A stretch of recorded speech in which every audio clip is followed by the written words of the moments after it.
میرے بھائی یہ واقعی رکت انگیز وہ واقعہ ہے جو آپ صحیح بخاری میں سیدنا عمر کے بارے میں آتا ہے۔ صحیح بخاری میں حدیث موجود ہے، سیدنا عمر کو آپ کو پتہ ہے 3700 نمبر حدیث ہے جو پوری ان کی وفات کا رکت انگیز واقعہ ہے، 7-8 صفوں پہ پھیلی ہوئی حدیث ہے۔ ان کو جب زخم لگا پھر یہ حالت ہوگی کہ وہ کھاتے تھے تو معدے سے نکل جاتا تھا، آنتیں کٹ گئی ہوئی تھی، پھر ظاہر ہے کہ نظر آ گیا کہ اب یہ بچیں گے نہیں۔ اس دوران انہوں نے اما عائشہ کو ریکویسٹ بھجوائی کہ مجھے نبی علیہ السلام کے ساتھ دفن ہونے کی اجازت ہے، وہ مل گئی۔ اسی دوران اب چونکہ لوگ آپ کی بڑی عزت کرتے تھے، رومن و پرشین امپائر آپ کے دور میں گری ہوئی تھی، مسلمان پوری دنیا میں سپر پاور بن چکے تھے، تو لوگ آپ کے مرض الموت میں آپ کے پاس آتے تھے اور آپ کے لیے دعائیں کرتے تھے، آپ کو خراج تحسین پیش کرتے تھے۔ ابھی آپ فوت نہیں ہوئے تھے لیکن نظر آ رہا تھا کہ اب چند دن کے مہمان ہیں۔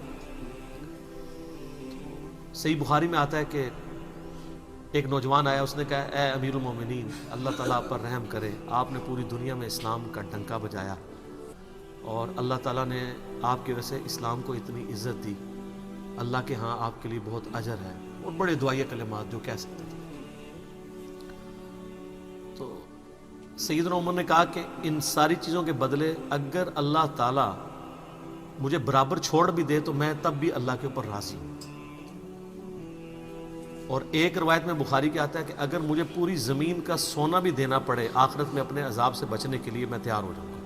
یہ وہ شخص کہہ رہا ہے کہ جس کو جنت کی بشارت کئی دفعہ ملی ہوئی ہے، ٹھیک ہے، اور اللہ تعالیٰ نے اس کے ذریعے اتنی بڑی یعنی اسلام کی خدمت لی ہے۔ یہ وہ شخص یہ بات کر رہا ہے، کوئی عام آدمی نہیں۔ تو جب وہ نوجوان اتنے دعائیہ کلمات کہہ کے وہاں سے پلٹا نا، تو اب اس حالت میں جب انسان مرنے کے قریب ہو، کتنی شدید تکلیف میں ہوگا کہ اس کی آنتیں کٹی ہوئی ہوں، خون بھی بند نہ ہو رہا ہو۔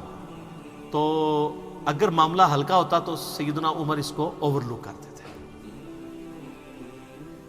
تو آپ نے اس نوجوان کو واپس بلایا، آپ نے فرمایا کہ ادھر آؤ بیٹا، اپنا تہمت اونچا کر لو ٹخنوں سے، یہ اللہ کے نزدیک تقوی کا باعث بھی ہے اور تمہارے کپڑے بھی پاک رہیں گے۔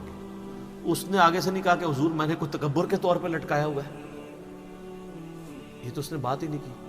اور اس کو بھی پتا تھا یہ اتنا کریٹیکل ایشو ہے کہ سیدنا عمر اگر اس مرض الموت میں اتنی تکلیف کے اندر اس چیز کو ہائی لائٹ کر رہے ہیں پبلکلی، تو یہ کوئی چھوٹا مسئلہ نہیں ہے۔ لیکن ہمارے معاشرے میں اس کو فرقوں کی نشانی سمجھ کے، معاشرے سے شرم محسوس کرتے ہوئے لوگوں نے اس کو ہلکا جان کے چھوڑ دیا۔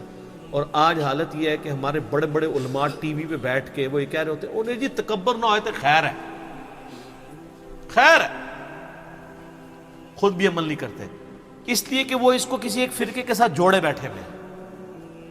تو آپ ننگے سر کیوں نہیں آ کے کہتے خیر ہے؟ پگڑیاں تو آپ نے اتنی خوبصورت باندھی ہوئی ہیں، واسکٹیں اتنی خوبصورت لگائی ہوئی ہیں، جب شلواروں کی باری آتی ہے، تہمت کو اوپر کرنے کی آتی ہے تو خیر ہے۔